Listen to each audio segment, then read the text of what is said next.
Yes. And you said just now, I think when you were talking about the way you yourself write, you said that, and it's absolutely true, that your novel writing has a very distinctive literary personality, whereas I think you said you wouldn't mind if your philosophical writing was thought not to have any personality. Now, it strikes me that almost the most important thing about an imaginative or creative writer is this possession of a literary personality. If he hasn't got a distinctive personality in that sense, we're not interested in reading it. Whereas with philosophers, it just isn't the case. I mean, you could read all the works of Kant with great care and interest, and at the end of it have no idea what Kant was like as a human being. Yes, of course, literature is various in this respect, isn't it? That some people have a distinctive style, other people don't. I suppose it is self-expression in a way by definition. I mean, that unless you wanted to express yourself, if you didn't have this motive, you would lack a very important motive towards this form of art. Whereas philosophy is certainly not self-expression, and philosophy, of course, is argument.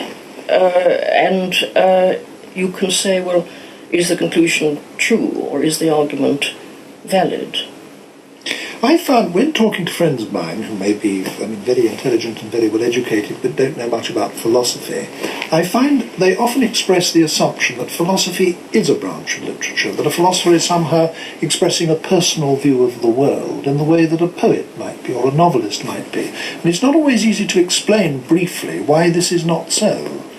I suppose it's partly because these problems, philosophical problems, have histories. And each individual philosopher comes on the scene at some stage in that developing history. And if he makes a contribution at all, it's rather like the scientist. He makes it at that stage. Otherwise, there isn't one to be made, so to speak. Yes, philosophy is the history of philosophy in the sense that there is a development in the problems, and philosophy lives on philosophy very much more than art lives on art. Yes, and I think the writing of art, the writing of novels and poems, engages very much more of the personality, both of the writer and the reader, actually, than philosophy does. Philosophy is a much more narrowly intellectual activity. In fact, I'd go farther. I'd say that literature, to be literature at all, must move one emotionally, whereas the philosopher, like the scientist, is actually trying to exclude emotional appeal, isn't he, from his work? Yes, literature could be said to be a sort of disciplined technique for arousing certain emotions. That's certainly one of the reasons why one enjoys it, and one of the reasons perhaps why it's both good for us when it's good and bad for us when it's bad. Well, we've been talking about the differences, and I think it's very important that we should stress these differences. But there are also some things in common, aren't there? I know from previous conversations with you, for example, that you think that some notion of truth, though they may be different notions of truth, are very near the centre of both. Yes. I certainly hold a particular view on the subject of what art is like and what literature is like, and this view, which wouldn't be shared by everybody by any means, would assimilate philosophy and literature just in that way. That is, I think that this may be perhaps the only important thing they have in common, but it is important that they're both connected with truth, that they're truth-seeking, truth-revealing activities in some sense, and they're both, it's always illuminating in a particular thought form to say, well, how is it criticised? What kind of critical vocabulary is directed against it? And I think that the question of truthfulness comes into criticism of literature as well as criticism of philosophy. Could you say a little more about this? Because I think this is particularly interesting.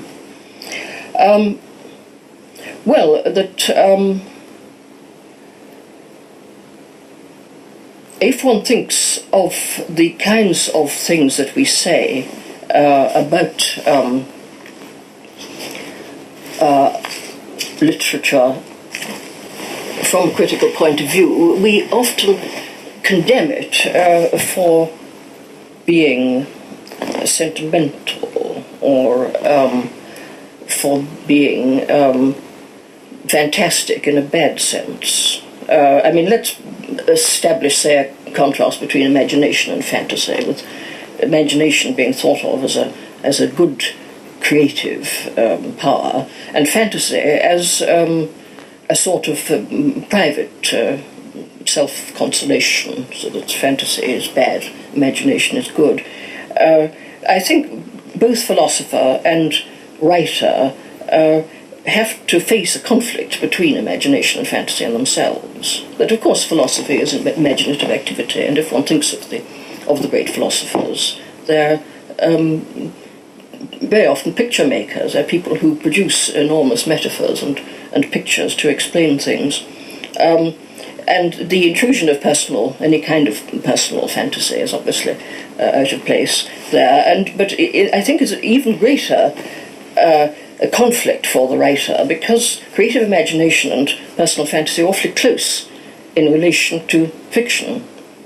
The obvious sort of example is the case of the novel, the bad novel, which turns out to be simply a fantasy of how the hero, who's the writer, triumphs over all his enemies and is loved by the girls and so on, yes, and becomes rich and so forth. And this kind of fantasy is a menace to the creative imagination. And in condemning art for being fantastic in this sense, one's very close to saying that it's untrue, that it's saying something which isn't true.